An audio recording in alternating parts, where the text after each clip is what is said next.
Well, hello everybody. I'm Adrien and I sell caps like these ones.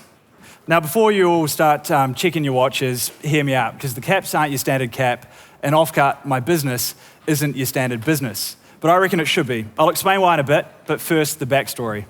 So I founded Offcut with my best mate, Matt, and a dog called Pedro, who's since become our CEO last year after I visited my dad's curtain warehouse in Christchurch.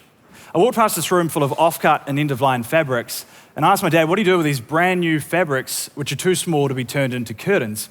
And he told me, I pay someone twice a year to come and pick them up and throw them to landfill. Now, in all honesty, and sorry, Dad, if you're watching this, I love you, mate, I didn't think the fabrics were really my cup of tea for curtains, but I thought some of them, like these floral little numbers here, could make some pretty gnarly caps like these ones.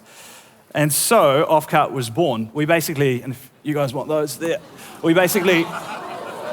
they make good frisbees as well. We make caps out of Offcut fabrics that would otherwise end up in landfill.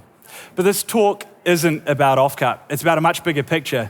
It's about picturing a new creative and sustainable way to rethink resources that we're currently needlessly classifying as waste, and it doesn't make financial or environmental sense.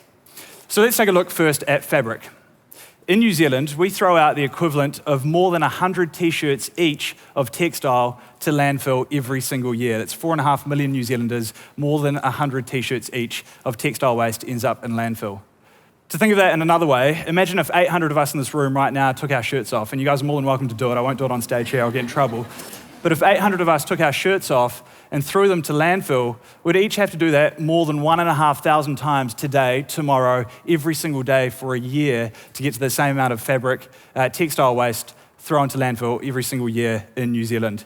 It's colossal.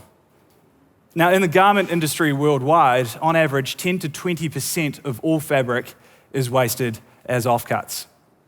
So why does that matter? Well, first of all, 10 to 20% waste in any industry is a huge amount of wasted opportunity. So financially, it doesn't make sense. Secondly, for the environment, fabric is incredibly resource intensive to produce. Does anyone know, for example, how much water is required to make this cotton shirt? It's more than 2,500 litres of water. And when fabric goes to landfill, it decomposes, and as it decomposes, it releases greenhouse gases, which, as we all know, are warming the planet. There's also the risk for the fabric to leach glues and dyes into the Earth's soil. But when you look at the bigger picture, textile waste is actually only 4% of everything that ends up in landfill in New Zealand. So this is a huge issue, but it's a much smaller part of a much, much, much larger problem. Everywhere you look these days, there is waste and inefficiency in every single industry, and we've come to accept it.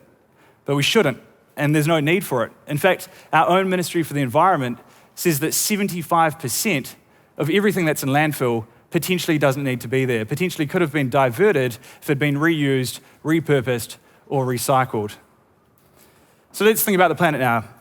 Back in 1950, just over 65 years ago, there were 2.5 billion humans living on Earth. Today, that's almost tripled to 7.5 billion of us. By 2100, the United Nations estimates that there will be 11 billion of us living here on the blue marble.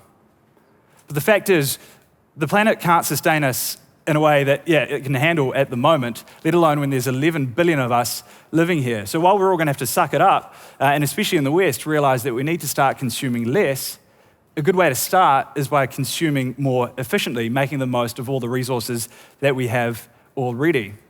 So whether that's making plastic out of the leftover tomato bits from the ketchup manufacturing process, or making furniture out of coffee plants once the beans have been taken away, or making biofuel for our vehicles from the old oil in fish and chips deep fryers, or like France has done recently, making it illegal for supermarkets to throw out unsold food, instead having to give it to charities who can then give it to the needy.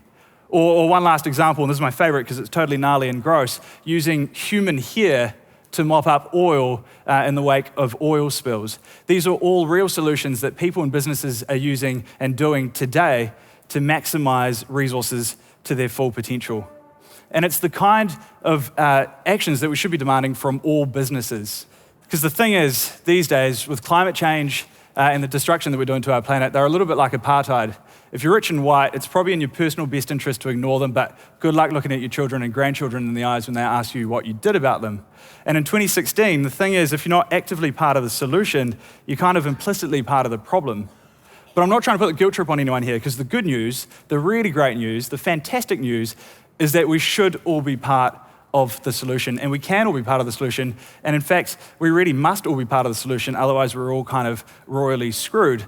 And as I said before, there is waste and inefficiency in every single industry. So I'm not saying that we all need to get into manufacturing electric vehicles or solar panels or caps. It's just another example.